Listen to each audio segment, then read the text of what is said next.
না বলে এটা আমাকে কি খাইয়ে দিল? আর এই মেয়েটাও বা কোথার থেকে আমাদের বাড়ি এলো? আর আমি শুয়ে শুয়ে এরম ভয়তে ঘামছি কেন সেটা দেখো পুরো ভিডিওতে স্কিপ না করে। গাইস, সবাই কেমন আছো? আশা করছি ভালো আছো। আমি আর দিশান খুবই ভালো আছি। আর এদিকে দেখো দিশান ঘুম থেকে উঠেছে, আর পর্দাটা দেওয়া, তার মানে যে রোদ আসছিল জানলায়, তার জন্য পর্দা দিয়ে দিয়েছিলাম।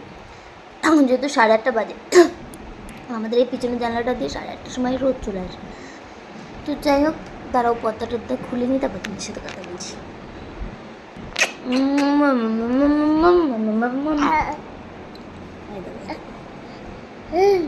এই যে আমি তাই বলে দিল। তো চলো পর্দাটা তো খুলি। পর্দা তো খোলা কমপ্লিট। এবারে জানলা দেখতেই পাচ্ছ কতটা রোদ ছিল। তো খোলার সঙ্গে সঙ্গে পরিষ্কার হয়ে গেছে। এই পাশে আর একটা জানলা আছে, দুটোও খুলে দিয়ে এ পাশটাও খোলা খোলা লাগবে। জানলাটা খোলার পরে ঠিক হয়ে যাবে। আমি জানলায় এইগুলো নিয়েছি, এগুলো বেশ ভালো না বলো, ভাবছি ওই ঘরেও লাগাবো। যাই হোক, আমি বিছনা টিছনা গুছিয়ে নিয়ে এখানে চলে আসলাম। একটা র্যাক নিয়েছিলাম আজকে, তো সেই র্যাক থেকে গুছাচ্ছিলাম যে দিশানে জামা কাপড় রাখার জন্য। তো তারপরে দেখো কিছুক্ষণ পরেই আমাকে আবার সেটা খুলে দিতে হয়েছে, যেহেতু দিশান রাখতেই দিচ্ছে না, টেনে টেনে বের করে দিচ্ছে।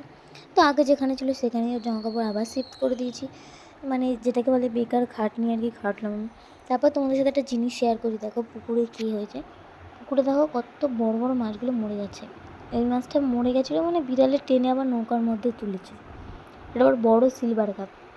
তো তোমরা দেখতেই পাচ্ছ পুকুরের মাছগুলো মরে যাচ্ছে। আর এদিকে ওয়েদারটা দেখো কি সুন্দর ছিল আজকের, আকাশটা কি সুন্দর লাগছে না বলো। পুকুরে বেশ মেঘগুলো পড়েছে, আরও সুন্দর লাগছে দেখতে। তো যাই হোক, তারপরে এইসব করে টোরে নিয়ে আমি চান টান করে খেতে চলে আসলাম। আর এখানে ছিল এটা তরকারি, ও পটলের তরকারি ছিল, আর এটা ছিল মাছের টক, তারপরে মাছের ঝোল কচুরগাটি দিয়ে, আর হচ্ছে তোমার ওই যে পটলের তরকারি দেখালাম, আর ডাল, এইসবই ছিল দুপুরবেলা। তো যাই হোক, দুপুরে এইসব দিয়ে ভাত টাত খেয়ে চলে আসলাম ঘুমোতে এসে দেখো শান্তি নেই। দেখতেই পাচ্ছ মুখটা মানে কী পরিমাণে ঘেমে গেছে, কারেন্ট চলে গেছে দেখতেই পাচ্ছ তোমরা।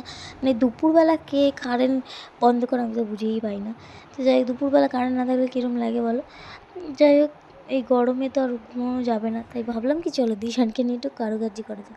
আর দিশানও কিন্তু ঘুমাবে না এই গরমে, মানে ও কারেন্ট চলে গেলেই বুঝে যায়। তারপর ওকে একটা দেখো ওড়না দিয়ে শাড়ি পরিয়ে দিয়েছি, সাজাইনি অবশ্য, একটু ওর সাথে এরকম মজা করে নিলাম। যাই হোক, সন্ধ্যা হয়ে গেলো। তারপর সন্ধ্যাবেলা মুড়ি মাখা আর চপ খেয়ে নিলাম। তারপরে কিছুক্ষণ পরে রান্না হয়েছিল ছালের তরকারি, তো সেটা দিয়ে ভাত খেয়ে নিলাম। আমরা খেতে থাকি। ভিডিওটা ভালো